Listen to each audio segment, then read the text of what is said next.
Coming up next on the CHGO Cubs Podcast, presented by Toyota and Bet365, trade deadline drama. Here we go. Where there'll be more. Did Jed and the Cubs do enough? Did they do anything? We'll talk about all of it, plus some shockers today around Major League Baseball. It's the Trade Deadline Show coming up next.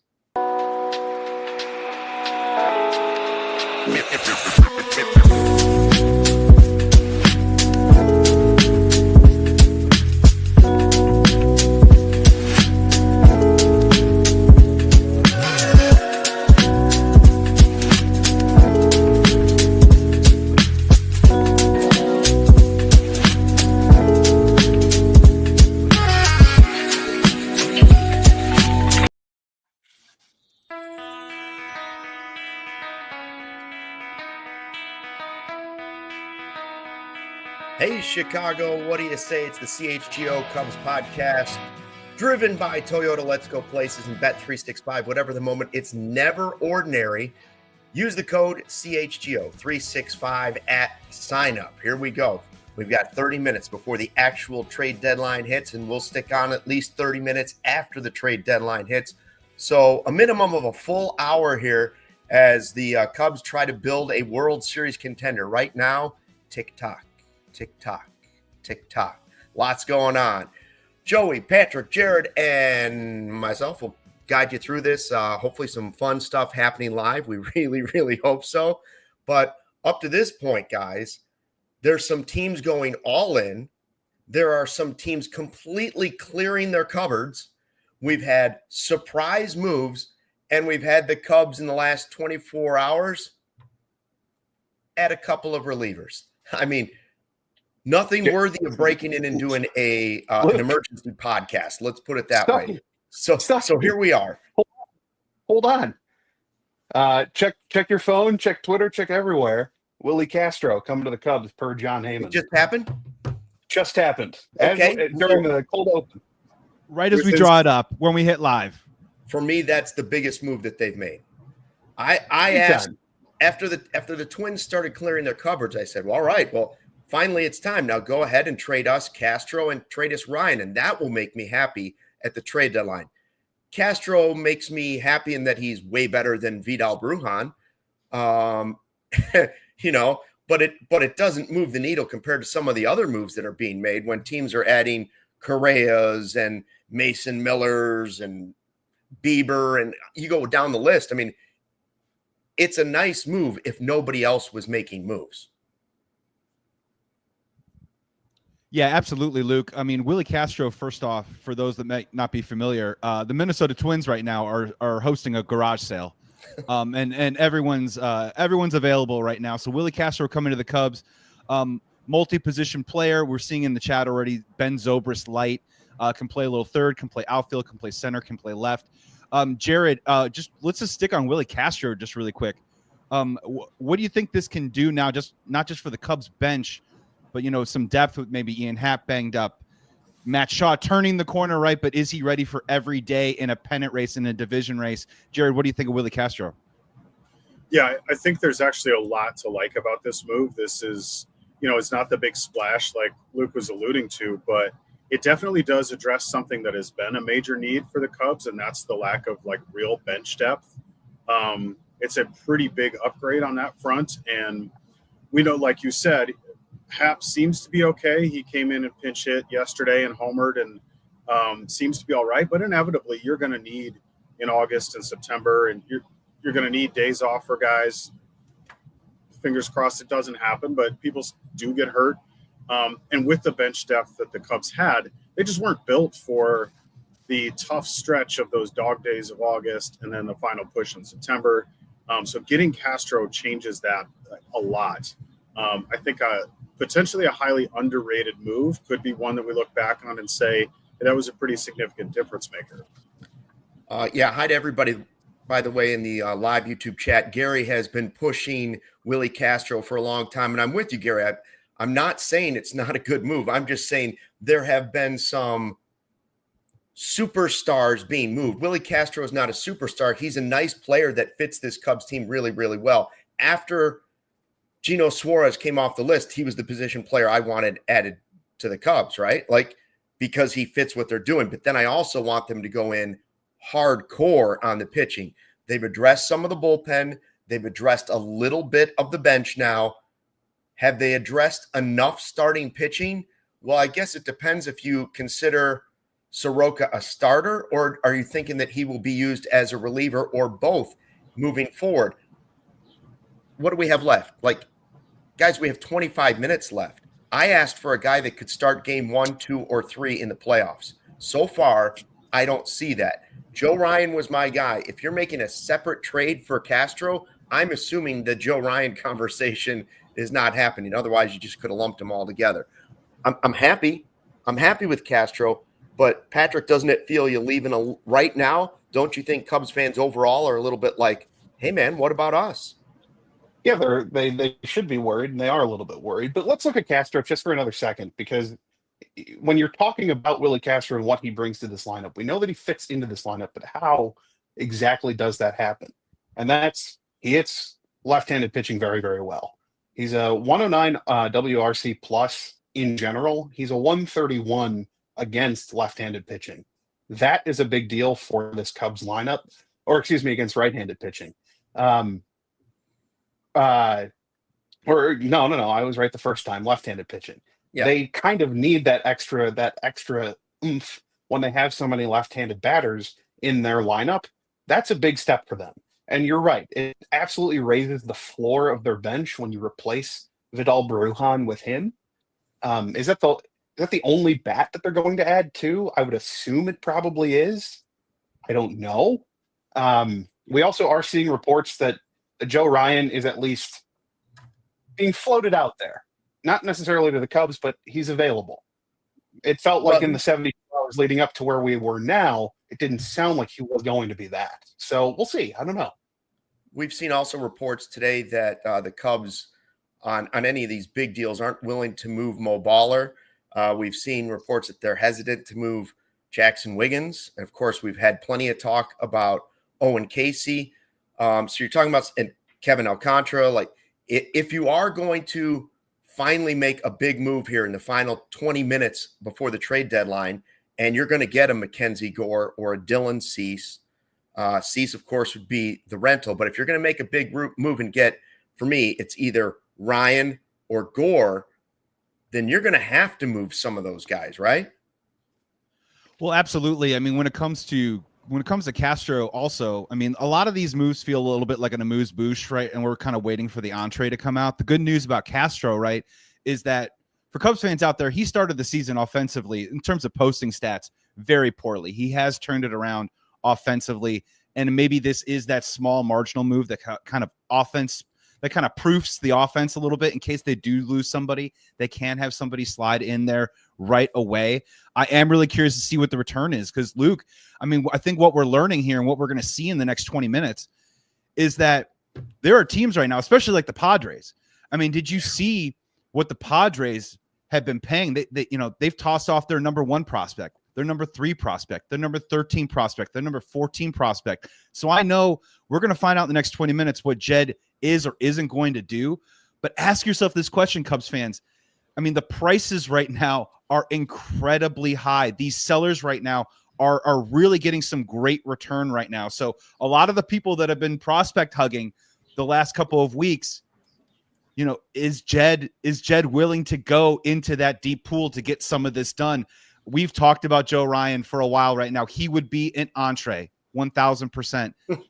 But again, the price is going to be really steep. And I'm already seeing maybe Willi Castro's prospect, the return for Willi Castro going back to the Minnesota Twins might make some Cubs fans feel a certain way. So, I mean, this is just what's happening right now. And maybe Jed is holding out right now to try and whittle it down the best he can to get a deal done that maybe doesn't involve the type of prospects that the Padres have had to dole out over the last 24 hours. Yeah, I mean, there's real teams, Jared, right? There's real teams around the Cubs in the playoff hunt. Luckily, so far, not the Brewers, but the Phillies, the Mets, for sure. These teams are making big moves. Yeah, they really are. And I think, like Joey pointed out, and this is really important for people to keep in mind, is when you look at what this trade market has been like, the cost for some of these top guys is really high. And so if you're a Cubs fan, you kind of have to think to yourself about, like, what do I value more? Do I want my general manager to really go all in on winning this year? Or do I want him to protect that farm system and keep it as strong as possible?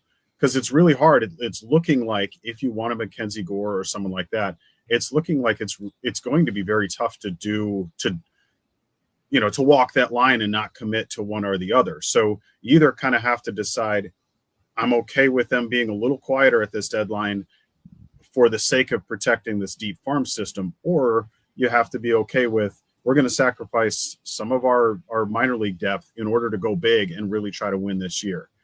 And for what it's worth, from my opinion, it sure looks like you have a Cubs team that's built to do something big in October.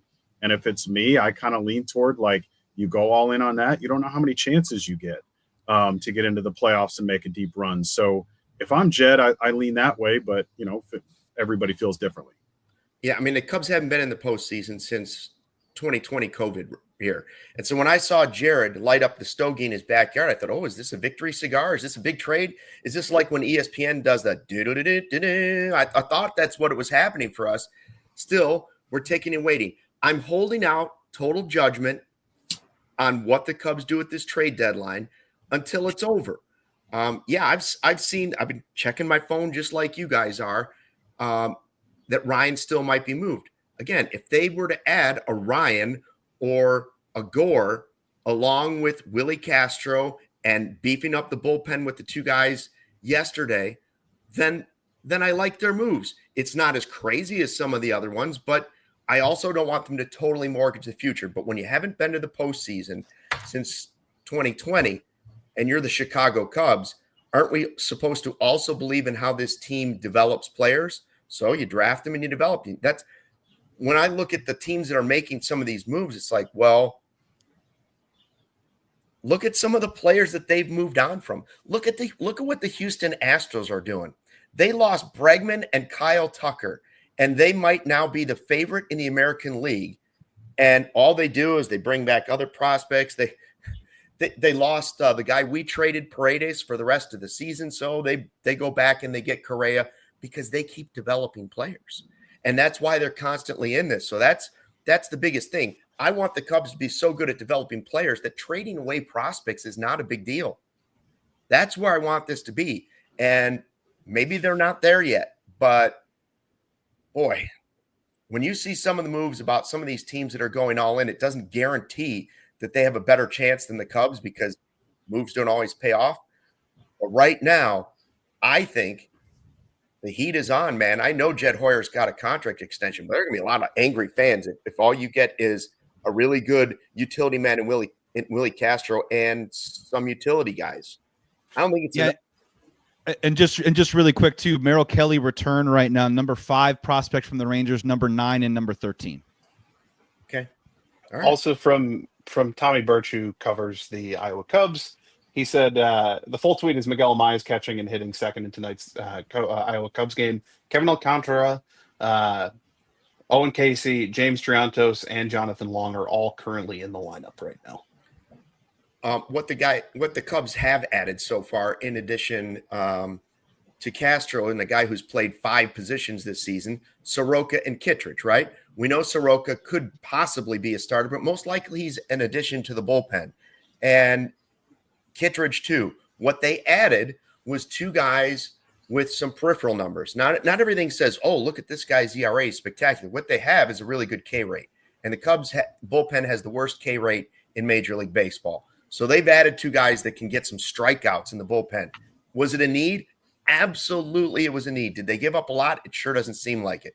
Christian Franklin was a nice player, but seemed blocked. Then you look at Cruz and you kind of go down the list and you say, listen, they haven't given up any of their big prospects. They've shored up the bullpen a little bit, although you haven't added Mason Miller. And when I look at what some of these teams are doing, they're going heavy on the bullpen, right? Like some of these teams have 3 superstar closers. You can now say, you look at what the Padres have, you look at what all these other teams have. Do you think so far to this point the Cubs have done enough? I asked you that in the live YouTube chat. We'll answer that question ourselves in a second. But first, we want to get to a word from our sponsors here at CHGO. We want to let you guys know about Sunnyside Cannabis Dispensary. It's your home for judgment-free cannabis shopping, a place where all kinds of visitors are welcome to explore, discover, and purchase a wide array of high-quality products. Sunnyside, he's got everything you need to elevate your summer. They have expert bud tenders that are going to help you out. And look, if you're just starting out, they're there to give you expert guidance and brands we know you'll love, like Good News and Mindy's. And if you're a pro, we got you covered with over 100 strains on the menu and new ones added daily. So here's what you got to do. Visit sunnyside.shop for bright buys every day, including 50% off your first 3 online purchases. You just enter promo code HICHGO at checkout to qualify. Exclusions apply. Sunnyside Cannabis Dispensary.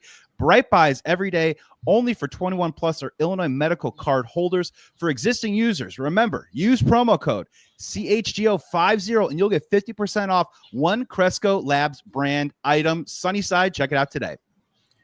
With the Bet365 payoff offer, you're a winner if your team goes 5 runs ahead with instant payout on straight bets and parlay selections marked as winners. So right now, download the app, use the code CHGO365 when you sign up. And breaking news from Bet365, no, not a Cubs trade, just new customers get $150 in bonus bets when you bet $5, win or lose. Sign up, use the code CHGO365, deposit $10, and then just place a bet for $5 to get $150 in bonus bets if your bet wins or loses. Those bonus bets can be used on the spread, totals, player props, futures, and more. Whatever the moment, it's never ordinary at Bet365. Must be 21 and older. If you or someone you know has a gambling problem, crisis counseling and referral services can be accessed by calling 1-800-GAMBLER. I am still living off the money I made on that Super Bowl with my free bonus bets. Not totally true, but somewhat true. I did well. So we're sitting, where are we now? 13 minutes away from the trade deadline. 13 minutes for something big to happen from the Cubs. I'm not going to give my grade yet. I think they've done some work, but it's pretty clear that every other team, Joey, some of these competitors I mentioned have gone in on the closers. Could the Cubs have added somebody with Daniel Palencia? Well, Helsley to the Mets, Tyler Rogers to the Mets, Joan Duran to the Phillies, Mason Miller to the Padres, Bednar to the Yankees, Finnegan to the Tigers. But those 4, Helsley, Duran, Miller, and Bednar, those are big boy moves. And frankly, we're still waiting. We got 12 minutes left for the big boy move from the Cubs, but so far, not a big boy move like that. Those teams have legit bullpens. And even though the Cubs have fortified theirs with some strikeout rate, I'm a little concerned they can't shorten a game like those teams can. So I will say that I agree with you. The high profile, the big name that's coming in for the Chicago Cubs, we'll see in the next 13 minutes, but it doesn't seem like that might be going down. I'm still fingers crossed for the pitcher. I will say, though, that diving into Kittredge, and Jared, I'd love to get your take on this because I'm not super high on Soroka. We might get into him a little bit later in the show. But Kittredge, I am actually really intrigued by. So a couple of things that kind of stuck out to me. One, he didn't pitch until May 21st because he had arthroscopic knee surgery in March. So you do want to make sure that that's okay, but he's back. His arm should be really healthy. He should be in good shape. If you look at it, I think he's been an underrated, unsung hero for that Baltimore Orioles bullpen that, remember, they were a good baseball team the last couple of years. And if you look at some of these stats right here, I mean, he throws a slider, sinker, and 4-seamer, according to Baseball Savant, are all above average. They're all over an 85% in the percentile. Throws the slider 55% of the time, 1.88 ERA in July. He did have a little bit of a rough June, but it looks like he's rounding back into form that was a little bit more known to what he's been able to produce the last couple of years. Right-handed batters, 175 batting average. Have to like that. This season, 7 innings pitched in the 7th inning, 11.1 innings pitched in the 8th, 7 in the 9th. So I'm not saying he's maybe automatically your 8th or 9th inning guy, but maybe all of a sudden now you can start lining him up in the 6th and 7th inning and start lining it up for Keller, lining it up for Thielbar into Palencia. And maybe you don't have to use Ryan Presley as much. The other part that I like about it, too, is have you guys watched his windup yet? The internet likened his windup to a drunk uncle playing a wiffle ball game at a picnic. He kind of rocks back, lays his head up, and he lulls you to sleep a little bit with his windup, and then he kind of whips it at you with that slider, sinker, fastball combo. So I think that maybe moving over to the National League, I do think this is a value buy for the Chicago Cubs. I think it will help them, even if it doesn't mean he's coming in high leverage situations in the 8th and the 9th. I do think when we talk about getting 9 or 12 outs, I do think this is a good move getting Kittredge. I did like that move. Hey, Patrick, I want to ask you this. It is a nice move. And did it make the bullpen better? Yes, but it's not Miller, Suarez, Adam, Estrada. 100%. It's not what some of these other teams are doing. And they've completely shortened the game. And these are teams that, whether we like it or not, the Cubs are competing with. Now, the Dodgers have been kind of slowly quiet, although the Red Sox acquired Dustin May from the Dodgers just now. But listen, the Dodgers, if they get healthy, are still the team to beat. But some of these other teams like the Mets and Padres have made it awfully interesting for all the other like you're looking at like 6 or 7 teams in the National League right now. And the Cubs and Brewers have played this very Midwest. That's all I'm going to say. I was just going to say we're not talking about the one team who hasn't really done anything in past Cubs that's Milwaukee, and they actually did just make a move. They just sent Nestor Cortez to the Padres. Kind of an interesting one. Not that he's really contributed much to that team, but whatever AJ Preller is drinking, I will have whatever AJ Preller is drinking right now. He's an animal. Line it up. AJ Preller's kid is playing MLB The Show with trades just turned as high as possible. You know, when your data plan at the end of the month is like you're almost out of data. That's what's happening to AJ Preller's cell phone right now. It's unbelievable.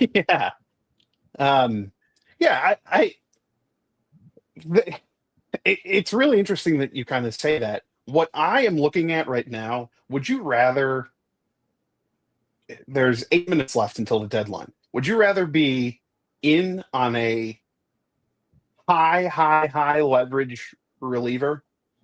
Let's just say that they go out and get some sort of closer that we're not thinking of right now. Yeah, I don't think any are left.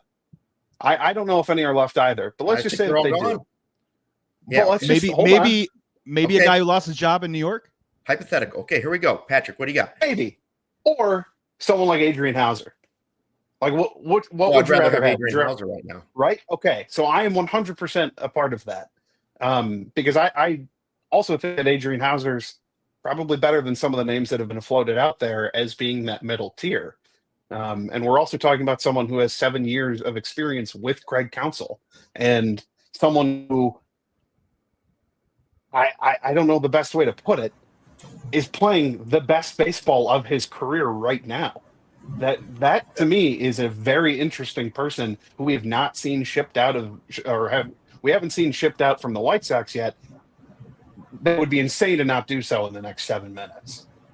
Yes, and Hauser is the guy who he was scratched from his start yesterday. He was supposed to start for the White Sox on Wednesday. They scratched him. I think a lot of us thought there was going to be a move announced yesterday. We're still waiting on that. We have a move. Jared, I'm sorry to interrupt you, but we do have off the board. Adrian Hauser is going to the Tampa Bay Rays. The Cubs are also acquiring reliever Taylor Rogers from the Pirates. Okay. The other Rogers. Okay. Yeah. Well, there we go. Yeah. There we go. Well, I guess I was going to talk about Adrian Hauser, but I guess that doesn't matter now. It doesn't matter. Because he was somebody who I wanted for the Cubs, because to me, just generally speaking, we talked a lot about the bullpen, we're bench depth and all of that.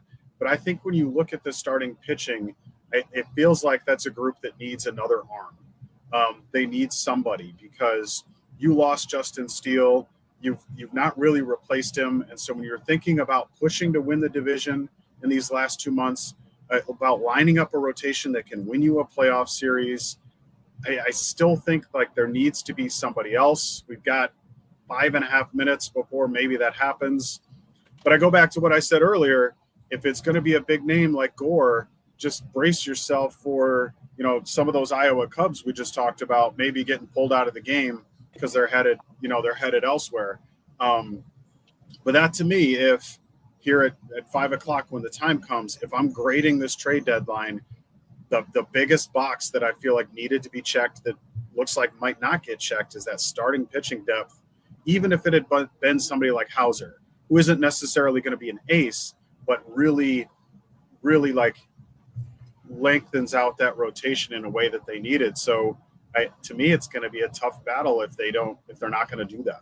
Real quick, Jared, real quick. Adrian Hauser went 6 innings plus in 9 of his 11 starts this year. So I'm just illustrating your point with the stat. Yeah. I mean, you got 5 minutes left, guys. I was so anxious about an hour ago that I literally put my pants on backwards. I was walking around. I'm like, why do these pants feel funny? And I realized I'd put them on backwards. So that's where I'm at with this right now, because I see all these other teams jumping over the Cubs. I don't know that the Brewers are going to, but you have to beat a bunch of teams to get to the World Series. And that's where Cubs fans want to see this go. I don't want to just see a one and done. I want to see a team that has had off and on the best record in baseball get to the World Series. And I'm holding out hope that Jed Hoyer likes to do his work at the last second. He likes to work in the shadows. He likes to be low key. Nobody knows what's going on. And all of a sudden, boom, he makes the trade. I'm hoping in a couple minutes when we go to an ad break, we come back and then I see the Gore news. Or then, like, the Miami Marlins are not trading, I just saw the report, Sandy Alcantara. But we still have Gore, we still have Cabrera, we still have Verlander, we still have, I mean, you could go down the list of big, Zach Gallen, Cease, a lot of big names. And the number one thing that we've all said for, 2 months now is they need a frontline starter, a 1 or a 2. And right now, we are 3 minutes and 38 seconds away from falling short of that. And I'm starting to get concerned. And I will say this really quickly. It would not be without precedent for Jed Hoyer to have done something that we didn't hear much of anything about, and it pops in at the last minute. It wouldn't be the first time he's done that kind of thing. Sure. He's pulled off some moves where you're like, where did this come? So exactly. I think that was within the last 30 seconds before the deadline. And then sometimes, 5 o'clock can come and go, and it takes a few minutes for deals to start trickling through before we know for sure. Yeah. And can I go ahead, Patrick? Yeah. I just want to bring up a conversation that can be easily interruptible in case something does happen in the next 2 minutes. And that's, who are these guys replacing? And I think that's a very interesting conversation that we're going to have before tomorrow morning or at some point soon. And that's, has Ryan Presley pitched his last game for the Cubs? Has Drew Pomeranz pitched his last game for the Cubs? I think that those are kind of the names that you're looking at right now. Obviously, Michael Soroka is your Chris Flexen replacement. So probably Hollowell or Krisky ends up moving back to AAA. But we're talking about some relievers who gave the Cubs a good chunk of innings in the first half of the season, have not performed well in the last couple of weeks, and their time might be up.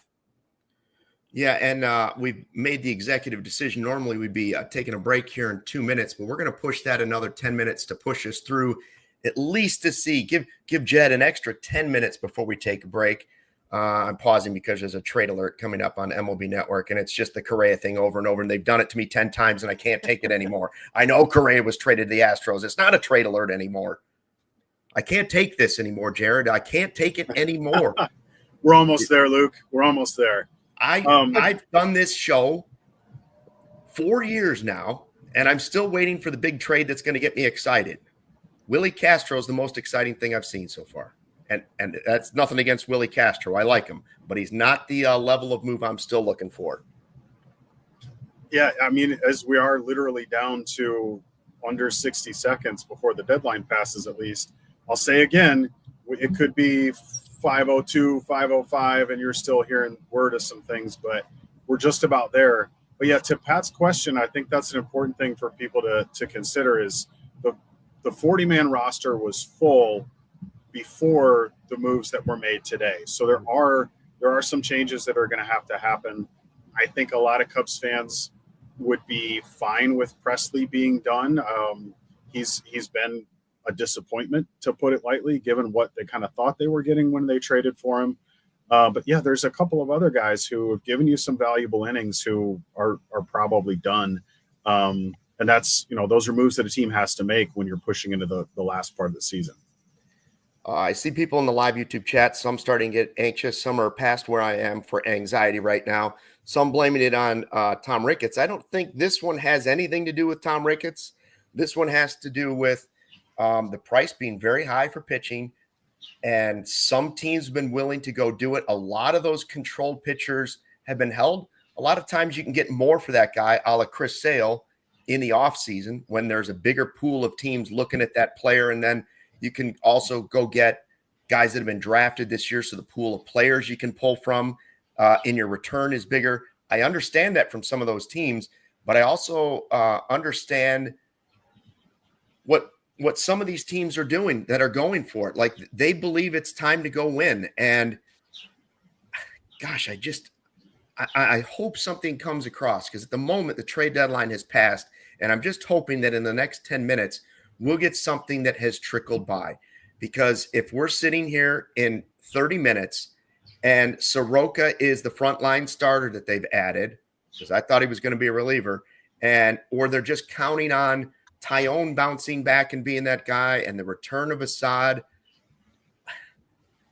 Right now, I would say the Cubs are holding on to prospects, again, way too long, a la Brendan Davis, and you can go down the list of guys. I'm not saying you don't make moves, but if you actually develop prospects, then prospects are just prospects. I mean, and I sat here with Kevin Wells about a week ago, and Kevin broke out the list of, he's like, man, top 100 prospects don't ever get moved. They almost never get moved. Who was the last before today when the Padres moved the number 3 overall prospect, the best position player, a shortstop, and they moved him for Mason Miller? Before that, the last top 5 prospect to be moved was Eloy Jimenez. So it's not like the Cubs haven't done it before. And frankly, that's a perfect example of, yeah, you moved Eloy Jimenez, and what did he turn into? Nothing, like a couple good months. I know guys can turn into Pete Crow Armstrong, but where are the Mets right now? The Mets traded Pete Crow Armstrong for Javi Baez. Where are they now? Well, they're also World Series contenders because they continue to develop players and sign players. So even though they traded a prospect who has turned into an MVP candidate, the Mets are still in it. The Mets are still making big moves, and that's another team with a really scary bullpen if they get into the postseason. The Phillies adding Duran, the Mets have added big to go along with Edwin Diaz. That shortens their game. Like, there's different ways to improve your team. The Cubs so far, unless something trickles in here at the last second, have made very quiet mid moves. There's no other way to describe it. And I do want to yeah, go ahead. I want to take a quick second because I saw somebody a comment about, did we just give the NL Central to the Brewers?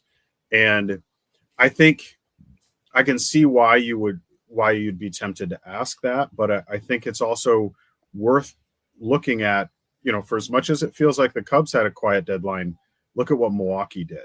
How much have they actually done anything to improve that team? They got Danny Jansen a couple of days ago, and that's really about it. So have they shored themselves up to withstand the last 2 months of the season?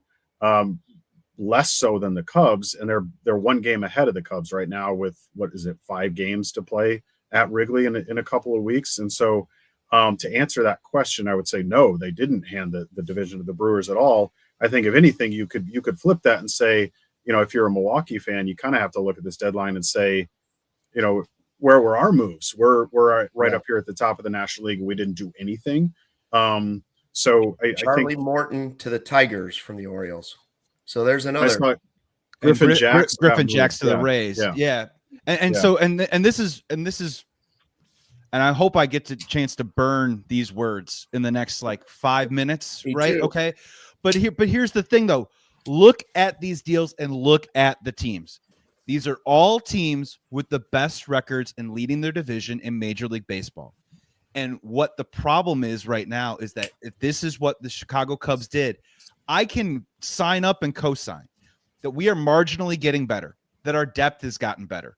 But if you look at all these teams, every single one of these teams also feels probably pretty good about their team, right? And they're all saying to themselves, it's not enough. We need more. And all of a sudden, this arms race, everyone's getting involved in it. And it also just feels a little bit like Jed's philosophy over the years of we can just marginally around the fringes, around the corners, get a little bit better. We like our team. does he ever really feel like he loves his team? Because there's a lot of these teams out there right now between the Padres, the Mets, the Phillies, all these bullpens just got way better. Brewers aside, I get it. I still like our chances in the division. But if we're all saying we're all in and we wanted to do it this year, just look around the rest of Major League Baseball right now, and that's bringing disappointment for me right now as a Cubs fan.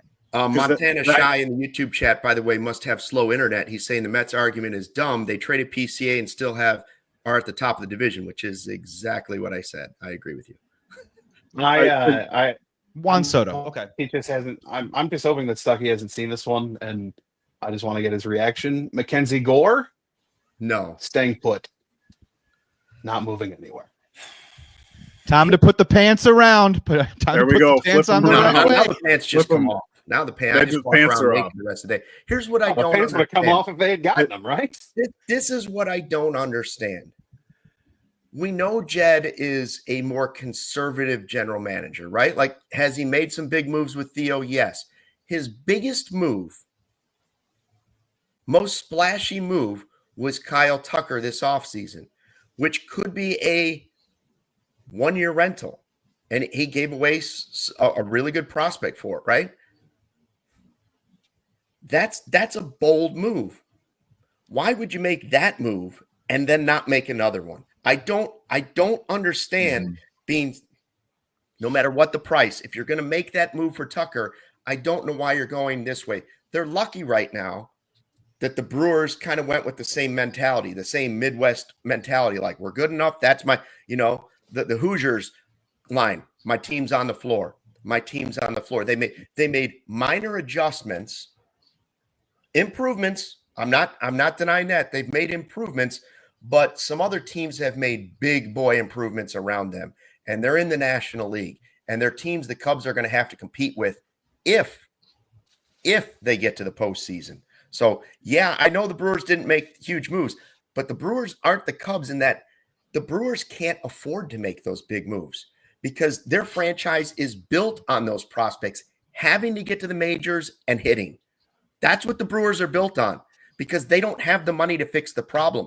The Cubs have the money to fix the problems. If you trade the wrong guy, you still have the money to go get the guy. If you trade a guy and he ends up being a number 3 starter for somebody 5 years later or a number 2 starter, you just go sign another number 2 starter. It's not a problem for the Cubs. The Brewers usually don't have that luxury. So I don't really get this stance by the Cubs. And right now, unless something crazy comes across my television, I'm confused with what they did. And just some quick perspective, just really quick, just coming in. Minnesota Twins are getting Taj Bradley back in the Griffin Jax deal.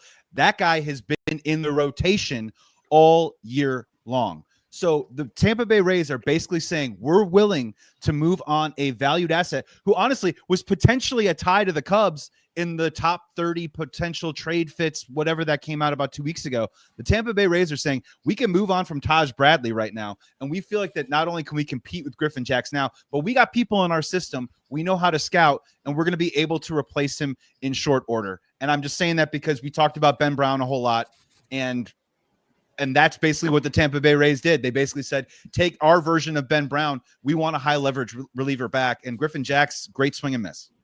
Now, I think it was kind of done as a reset move, but sorry about that, Jared. I believe the Rays just did send Taj Bradley down to AAA last week. Because the Sox blew him up. Sox tagged him, and then he got sent down, I think, that night. Like, it was a quick move. So maybe that's the moral of the story. Maybe we're lucky that Shota didn't get sent out as well after last Friday. Go ahead, Jared. No, I was just to kind of build on what we've been talking about, because I think the bigger question that needs to be asked, or that we need to be thinking about, is because our commenter who asked about the Brewers in the division, I think the better question is, have the Cubs set themselves up well to compete with the rest of the National League? Because it goes beyond just Milwaukee. Yeah. It's about, can you get into the playoffs and win a series against some of these other teams that are now a lot better than they were 2-3 days ago? I think that's the bigger question you have to ask. And, if everything goes well, if you actually do get to the World Series, are you going to pair up against, the Houston Astros and win a 7-game series against them? And I know that's way down the line, a lot has to happen between now and then. But I think those are the kinds of questions you got to think about too. Is it's not just about the division. Is this a team that can really do some damage in the playoffs? And maybe not. I guess we'll see. We have to take a quick break. Corey Friedman, by the way, Corey and Brendan will have Cubs related coming up for you as always. Corey's saying now that it's past not getting a starting pitcher is real bad. I don't know what Jed is thinking here. Let us know what you think in the live YouTube chat here at the all-new CHGO Cubs YouTube channel. We're going to talk more about it in a second, but first, a word from our sponsors. Hey, baseball fans, if you're thinking about upgrading your drive this season, Toyota's 2025 lineup is definitely worth the look. There's the RAV4. It's versatile, reliable, and always ready for a little adventure. The Grand Highlander, for example, plenty of room, super comfortable, great for families or for long road trips. Are you looking for efficiency? Corolla's got you covered. It's smart, stylish, and easy on gas. You need something tougher?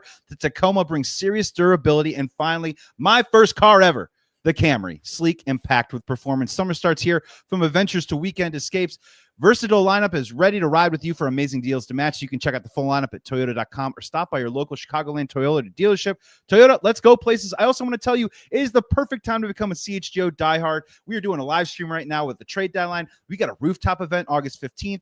Hogan Johns, all that good stuff. So make sure you go to allchgo.com for the latest information on how you can join the thousands of CHGO diehards in our community. We can't wait to connect to you with exclusive content, future merch, and events.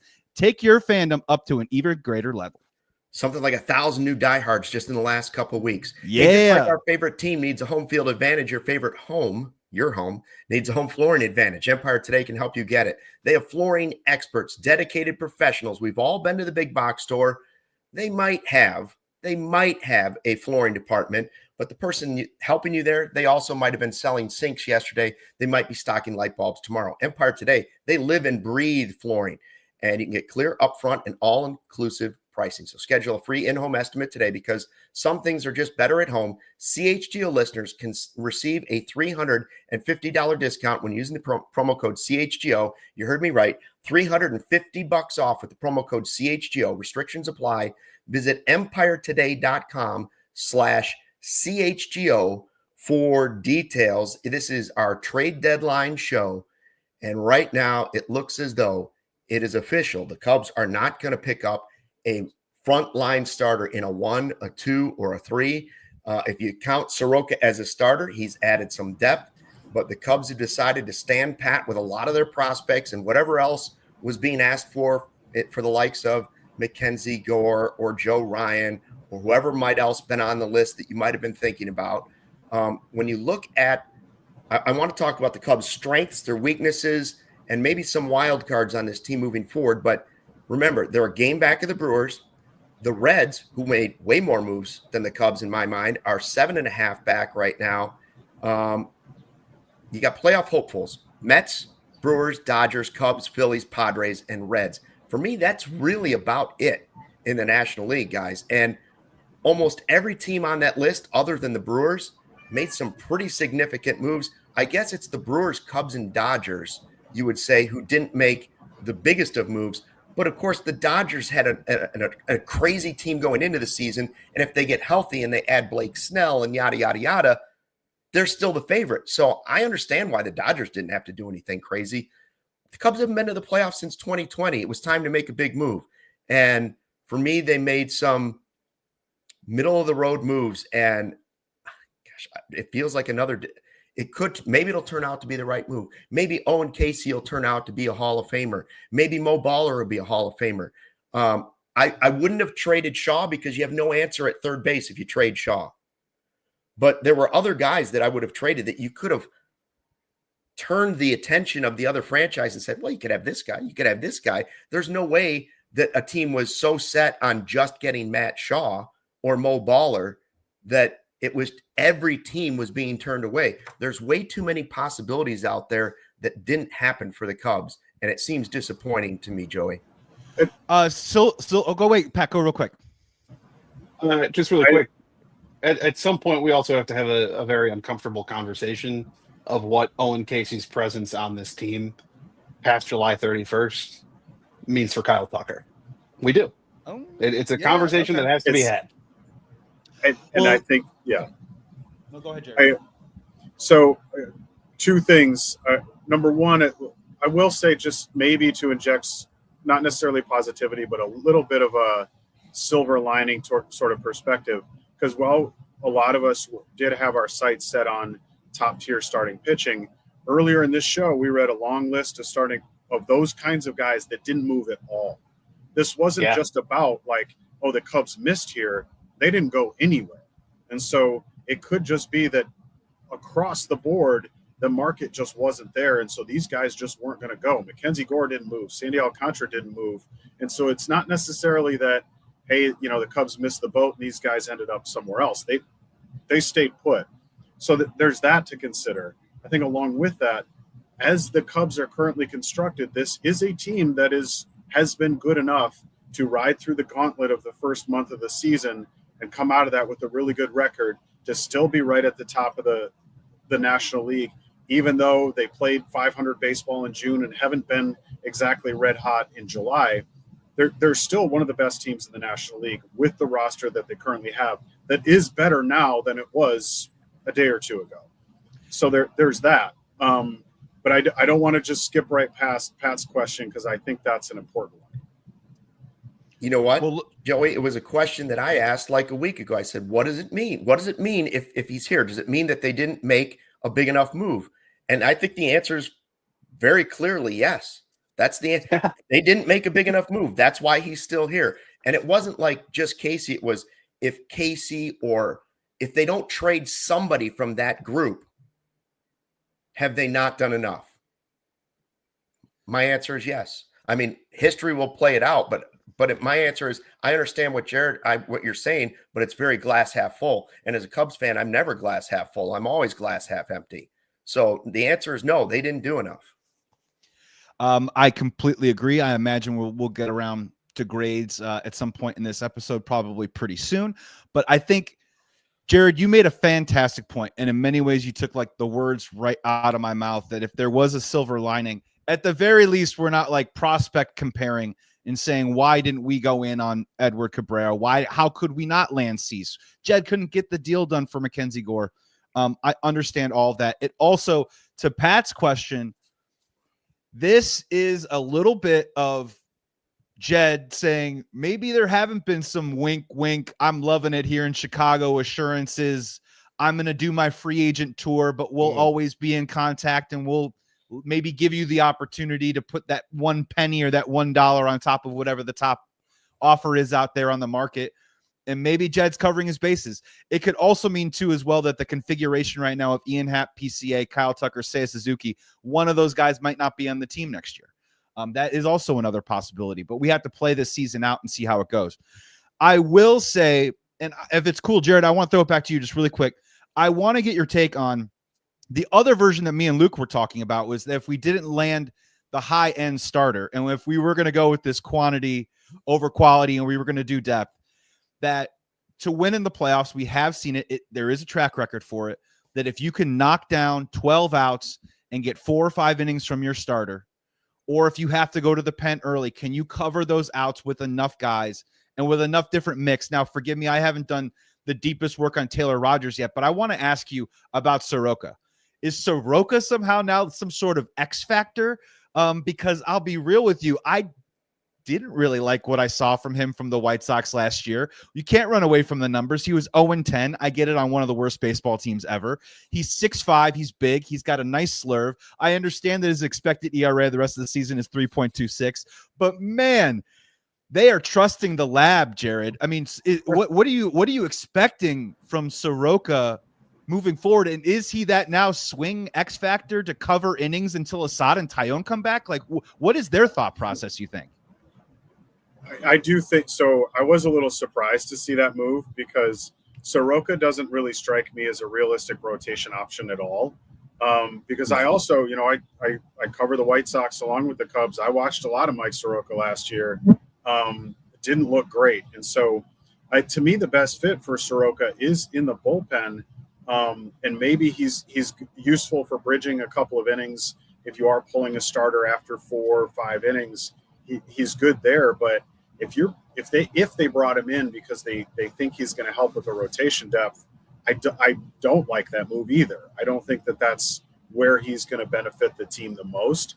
But I do think in the short term, at least, maybe he has to do that because you have Taillon coming back soon. Assad looks like he's on the road back. I know Taillon threw live BP in Milwaukee just the other day, so he's looking like he's getting pretty close. And so, Soroka, maybe we see a start or two from him in August, but I think long term beyond that, like his best value for this team is out of the bullpen. Joey's right. When we talked about it like last week, we looked at it and said, listen, Jed has two paths here. One is he gets the frontline starters and they match pitching with the Brewers and some of these other teams. And then they do a little bit of bench fixing and some smaller things. And then if that doesn't work, if that's not available, which he wasn't willing to pay the price, there was still plan B out there, right? And plan B was go big with the bats. You've got the best offense, but that was going into the trade deadline. And you get Suarez and you move Shaw to the bench and he becomes a super utility guy. And maybe you still add Willi Castro, but you have to do those things. And you make that bullpen. You do what some of these other teams did. You have Palencia, but now you've added Mason Miller, or now you've added Helsley, or now you've added, you know what I'm saying? Like those were the two ways to do it. And the third way to do it, which was the least sexy, was then to go to the starting rotation and say, all right, we couldn't get the big guns and we couldn't get Gino Suarez, but we did improve the bench and we can add Hauser and we can add Merrill Kelly and we can add Castro. And so that was the least sexy. They didn't do any of those. They did. No. They went with path number 4. Super not sexy. Super not sexy. A couple of little moves in the bullpen that may or may not work out depending on the numbers if you hope the lab works, and a really good utility guy. I understand you got to trust what these guys know what they're doing, but I'm sort of with Bobby Blanco, who says, stop. Part of me is with Bobby Blanco, and this is stop blaming Jed. This is an ownership wanting a cheap team. The only part of that I agree with Bobby Blanco about this particular trade deadline is we can now confirm they pocketed the money on Cody Bellinger. They pocketed the Cody Bellinger money. They didn't go out and spend that money like they told us they were going to. They promised at Cubs convention, we're going to take that money, we're going to repurpose it, and we're going to go reuse it. Where? Where did it happen? Soroka? Soroka, an expiring deal? Tell me where you used that money. I'll tell you where you used it. You used it on a new house that you bought somewhere or something else. It was not used. The Bellinger money was not used. And now the only thing you can tell me is the only way to make that right now is to then tell me, well, we kicked it forward a year and we put it in the money that brings back Kyle Tucker. The problem with that is wait till next year is what the Cubs used to say in the 80s and 90s, and it didn't work. You won in 2016. That storyline doesn't play anymore. So I still want Tucker, but that's the only way you can make deals like that even look remotely okay at this point, because you pocketed the Bellinger money. There's no way to hide it now. And I think too, really quickly on Tucker, because that signaled, I think, to a lot of people, and rightfully so, back in December, that the Cubs were really all in on 2025. And so I think the next step to that should have been handling this trade deadline the way that I think a lot of us thought that they were going to, because that you really realistically, Tucker's a one-year guy. And so if you kind of coast through the deadline and then ride with what you've got, then it does feel a little bit like you spoiled what could have been with this Tucker trade. What does this rotation look like on September 15th? Well, I have no idea. You better hope that Taillon and Javier Assad, who hasn't thrown a single pitch for the Cubs this year, you better hope that they bounce back and are their best form of themselves when they get back. That's you better hope that Matthew Boyd looks great too. Like the Dodgers, that all their guys get healthy. But if all their guys get healthy and all the Dodgers guys get healthy, you're not in the same league. No, not even close. Yeah, and real quick shout out to Not a math whiz, but shout out to Gary Ross. He just hit me up too as well. If you look at the annual value of the players that they just brought in, Kittredge, $9 million a year, Soroka, $9 million, $6 million for Rogers, $6 million for Castro, comes out to $30 million. What, I don't know how you prorate that, Pat, but what does that get you close to? Maybe they just added 10 or 12 million only, probably, to the roster at this time. And it is tough, Luke, man. What you just said was so fantastic, right? Because you can't play it both ways, right? There's so many unknowns that are going to take place now from here to the end of the season. You know, we have a great plan and a great infrastructure for 2026. We don't know health provided with Owen Casey or Jackson Wiggins, right? We're just not too sure, and that's what's tough right now. We have to take a quick ad break right here. Joey, I'm going to ask you to read both of them for me real quick. I got to grab something, and I'll be right back. A quick word from our sponsors here at CHGO, and then we will probably kick this baby overtime and continue the show. New vehicles are in store at Ray Chrysler, Dodge, Jeep and Ram, and this is your chance to score a great deal at the employee pricing plus sales event right now. Lease the 2025 Ram 1500 Bighorn Crew Cab for only $399 a month for 27 months, plus shop over 125 vehicles priced under $20,000. The expert team at Ray CDJR is here to help you during each step of your car shopping journey. They prioritize affordability. You know you won't overpay for the vehicle you need. And with Ray's price promise, you can shop confidently with no add-ons or hidden fees ever. The price you see is the price you pay. So go check out our partner today and shop one of Chicago area's largest inventories. Don't miss out on the employee pricing plus sales event for huge savings on the Ram 1500. For more information, visit Ray CDJR on Route 12 in Fox Lake or online raycdjr.com. And look, we're upset right now, but we're going to fight for the Central. We're going to be fighting for the division. And if you want to get yourself a Cubs game in, maybe before the kids go into school, you need last-minute tickets, you got to check out Game Time. Game Time makes getting tickets even faster and easier. Prices on the Game Time app actually go down the closer it gets the first pitch. So last minute, didn't plan properly, just like me, Game Time has you covered. They have killer last-minute deals viewed from your seat and their lowest price guarantee. Those last-minute deals, you can save up to 60% off buying last minute for sports, concerts, comedy, theater, etc. Zone deals. Save even more when you choose a section and let Game Time choose the deal. Just like this weekend, August 3rd versus the Orioles, just for the Cubs and only for the Cubs. 10% off exclusive zone deals for upcoming Chicago Cubs home games in zones 29 and 32. Just saying. So take out the guesswork of buying tickets with Game Time. Download the Game Time app, create an account, use CHGO for $20 off your first purchase. Terms apply. Again, create an account and redeem code CHGO for $20 off. Download the Game Time app today. Last minute tickets, lowest price guaranteed. What time is it? Don't get a high range starter. Game Time. Woo. Gary says, no, they spent the money. And I'll say this, Gary, I don't math. It just doesn't feel like they spent it. It just doesn't. Like we bought a bunch of bagels. You made 3 small moves. It doesn't feel like you've replaced any of that money. And my argument for holding on to it was, well, the good news was you didn't know that Steele was going to be out for the season, so you could replace that money.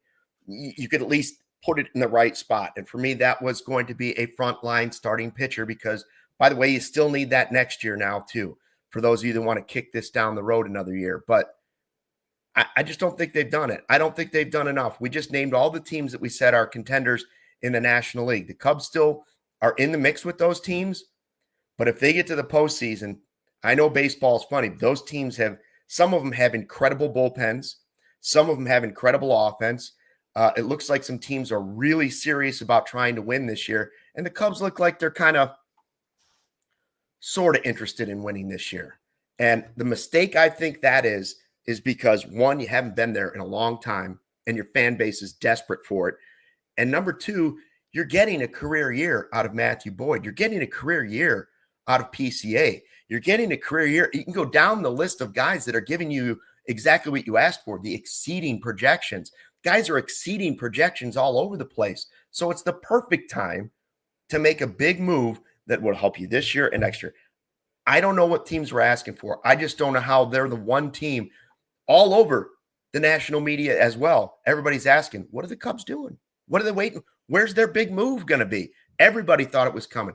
I see a Toyota super chat from Back in Point says this roster is better than yesterday's, and yesterday's roster has regularly had one of the best records all year. We got better. I don't disagree with that. I don't disagree that they're better than they were 2 days ago. I just don't know if they're better enough.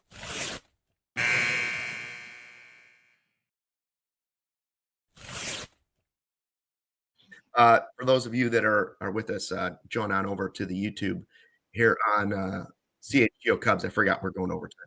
Sorry about that. And so here we it's gonna be an awkward cutoff for some people, but that's my fault. I just don't leave it enough. Well, and there was really quickly, there was another super chat that popped up, and somebody asked about Kenta Maeda. There we go. As an option, the main thing with him, the question is he is not on a 40-man roster, and so if you are moving him up to the major league team, then somebody's coming off of your 40-man, and so I would kick that back and say, who would you want to take off of the 40-man in order to make a spot for him? Boy, you're taking a gamble. I mean, first of all, he's doing some stuff in the minor leagues. Maybe that ends up, but it's still not. Even if he comes up and is exceeding projections, it's still not what we're talking about. Right. It's still not Woodruff, Miz, Peralta. It's still not any of those guys, right? Like, it's not even Priester. It's just not. Like, the Cubs have their advantage on offense. I'm glad that the Brewers decided to be the Brewers and operate the way they do, which has been successful, but not when it comes to winning it all. And thank goodness the Brewers didn't go out and add a Mackenzie Gore to their rotation. And because if that would have happened, I would have said bets off. Or if they would have added if they would have gone all in like some of these other teams and said, you know what, we're going to go get Mackenzie Gore or Merrill Kelly, and we're going to go get Gino Suarez at third base, or we're going to go get Correa to play. Although Correa said he would only go to the Astros. My point is, if they had made big moves, what would you have done? I think you would have been in big trouble in your division. Big, big trouble. So I'm curious to see how the Cubs will spin this when it's all said and done. It doesn't mean I don't think the Cubs could get there and win a playoff series, but they've made it more difficult because of what some other teams have done. So two things really quick, and it's funny because Kevin Wells just put this into our Slack channel. The Brewers are making a trade for a starting pitcher. However, he's out for the year. It's Jordan Montgomery from the Diamondbacks. Secondly, their big moves. It is very funny that the Brewers' big move was acquiring Andrew Vaughn, who's turned into Mo Vaughn or Greg Vaughn. They're like an animal foster home. They're like bringing in stray cats and dogs. Yeah. And it works every time. They rehab them into beautiful adoptable dogs. Yeah. And then also sending out Nestor Cortez, who was a big get for them or not a big get, but was part of that return for Devin Williams in the offseason. Well, Pat, I was gonna ask you a question, and to two things. One to the super chat, just really, really quickly. I am really excited after the show to check out Cubs related with Corey Friedman and Brendan Miller, because if you are saying the Cubs got better today, when you look at the profile of a lot of these relievers, above average sinkers, right? I mean, so if you're saying we're bringing in a lot of sink into this pitching staff, especially in relief, a lot more ground balls, I feel really good about the infield. I will just say that. But more to Luke's point, Pat, my question for you is, when we're going to get these phrases coming up in the next couple of days, one of them that I love, exceeding expectations, is the one that you use, Luke. The other one that they're definitely going to use is that our organization is healthy. We have a healthy organization. And that is a macro phrase. But Patrick, my question is, what is a healthy organization to you if it doesn't mean you're pushing your chips in to make a great product on the field in the present? Isn't a healthy organization means that you have the bullets, you have the aggressiveness and the gumption to put your chips in the middle of the table and say, we're going for it this year because next year we're also going to be okay with financial flexibility, with our prospect capital? I mean, what does healthy organization? We're going to hear that phrase, Patrick. We're definitely going to. It is very funny just because, well, how would you characterize the 2016 organization? Like, were they a healthy organization? Strapping, like without the farm system that, you know, to boast, and obviously like their first round picks from Schwarber and Happ, and then they got Horner the year after. Like they still picked up some really nice pieces in drafts while they were in that competitive window. And I think that this team has done kind of the same thing, but you got to make the move. Like, where's your Gleyber Torres move? Where, you know, not for Aroldis Chapman now, but for someone, for your frontline starter. Like, you had the ability to go out and do something, and you did not. You sat on your hands. And yes, I know that I forgot about Danny Jansen, who also went to the Brewers yesterday. But still, that's neither here nor there. They still have William Contreras, whatever. It just, to me, when you the phrase healthy organization, and I'm also not going to harp on it too much because they haven't said it yet. They will, but they haven't said it yet, so I'm not going to falsely attribute it. Very fair. When you think of the healthy organization, what's the point of a healthy organization of having, you know, 35 great players that you're really confident in coming up at some point and being key contributors to this team when the roster only fits 26? So why not go out there and get the best darn 26 that you can possibly have, or the best darn 5 that you can have in a rotation? That's got to happen at some point, and it hasn't happened yet. I see fake Cubs fans comment asking, what does this tell the players? And that's going to be an interesting thing moving forward. They will say all the right things, but also remember that we heard guys like Pete Crow Armstrong say, man, super excited that Jed got his deal, and now we've put him in a position to go do his thing. I can't say with 100% this path won't work, right? I can't say that, but it will be interesting to know what the players are really thinking today. Didn't they expect a bigger move than what was happening? I feel like they probably did. Corey B with a Toyota Super Chat says, I'm so pissed right now. We had a legit World Series shot. Now with top starting pitching odds, we have no shot right now. And I truly question Jed's intelligence. I'm not going that far. Come on, Corey. It's this simple. Joey wanted to do grades.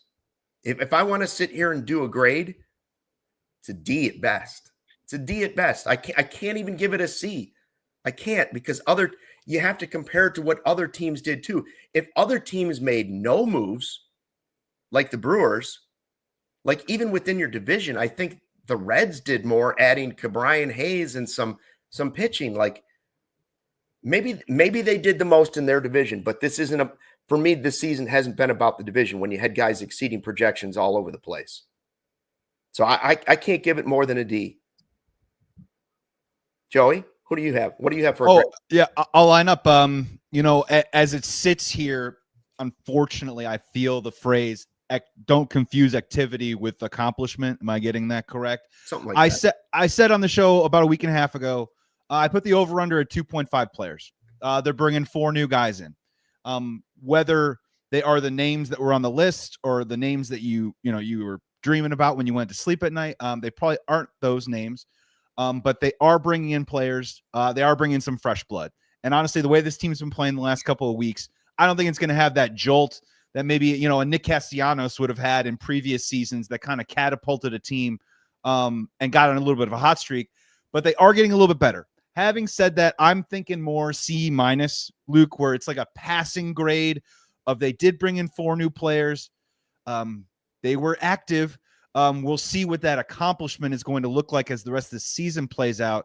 But I'm right there with you. I mean, like a 72, 73 out of 100, somewhere along the lines. Mm-hmm. I can't just sit here and say, wow, I'm so impressed. Jed just got extended, and we brought in Kyle Tucker. And to your point, Luke, we're so under the luxury tax. Let's be bold. Let's do something Kyle Tucker like in the middle of a season after you bring Kyle Tucker in a year. I just can't sit here and say that.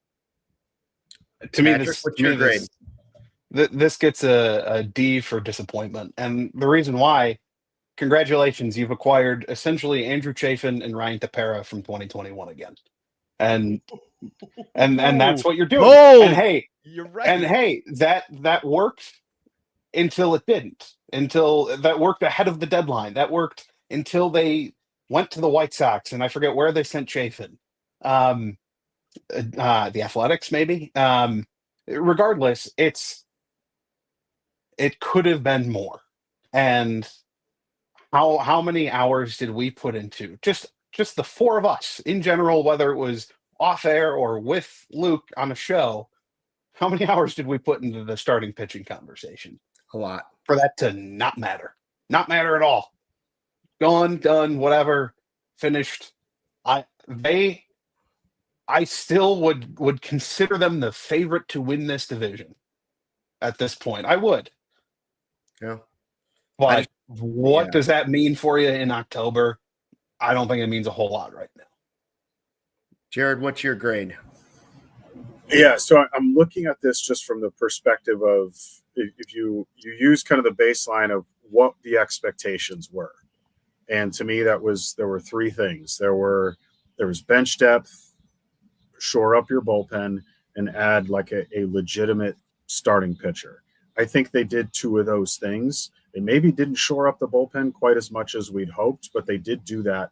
But I think they really dropped the ball on the starting pitcher. And again, I'll repeat what I said earlier. It could just simply be that the market for the kinds of starting pitchers they wanted just wasn't there. So there was just nothing they could do unless they were willing to sacrifice the farm system. But to me, that starting pitching was the biggest one, because I think if there's going to be a downfall for this team, whether it's in the next 2 months or in October, to me, it comes down to that, is whether or not you have the starting pitching to get you through this. So that's why I'm really sitting at right about the same spot you guys were. You know, maybe I'm a little more positive and I get crazy and say that it was a C or maybe even a C+. But at the end of the day, was this a satisfying trade deadline? Was this something where you really felt like they did all that they could? Most definitely not. So for that reason, I think, C-. C is about as high as I can go. And a lot of that has to do with the starting pitching question. Yeah. Luke, can I ask you a question just super quick? Sure. You brought this up on the show about a week and a half ago about how the Cubs needed to act now and jump the market. Now, when we know what the information that we have now about some of the prospect capital and a flurry of moves happened today. This was an incredibly active trade deadline. Just what is your thoughts and perspectives when you now see what the Cubs have done and they didn't jump the market before all these prices kind of came out? Well, maybe the price was still too big early on, but you could have set the market and let everybody else react to it. Now we've gone back and we look at it and say, listen, the Phillies showed the Mets they want to win the division. They added a killer closer. The Mets responded to the Phillies and they said, no, we want to win the division. So they both went and made big moves in their own division. The Padres looked at the Dodgers and said, yeah, you might be the greatest team ever assembled, but here's what we're going to march out there, and we're going for it with some monster moves of their own. Never afraid to make deals. Like he was making deals, like we said, like he was Oprah. He was giving stuff away. He was bringing it in. He was going all over the place. And then you look at the Cubs division and the Midwest, we just kind of went, ho-hum, I think we're good enough, and we'll go for it. I just don't think you're going to be good enough to compete with either of those two divisions once you get to the postseason. So maybe you're good enough to beat the Brewers, but so far, by the way, the Brewers still lead the division, and the Brewers are still kings of the division right now until you knock them off. And I don't know that you did anything like the Phillies or the Mets or the Padres to say to them, this is it. This is where we put our foot down. We're the Cubs, and it's our division. And in the words of the Bears, we're taking back the North, or in this case, the Central. But they didn't do enough, and we'll find out over the next couple of days. Corey and Brennan will have a full podcast, as they always do, on Cubs related to continue this conversation. I'm sure that right now Brendan is making up heat maps. Maybe he can make some up that make this look a little bit better for me. Right now, for me, the Cubs just didn't do enough. We will be here, of course, watching it all. The good news is they get to play the Orioles for their next 3 games, and they just traded away their entire team. So that's the good news. Thanks for checking out the CHGO Cubs podcast presented by Toyota and Bet365. Thanks to Joey. Thanks to Patrick. Thanks to Jared. And thanks to you in the live YouTube chat. We will see you in Discord. We will see you on social media. Thanks for watching. And don't forget, fly the W. We all silly like the mayor.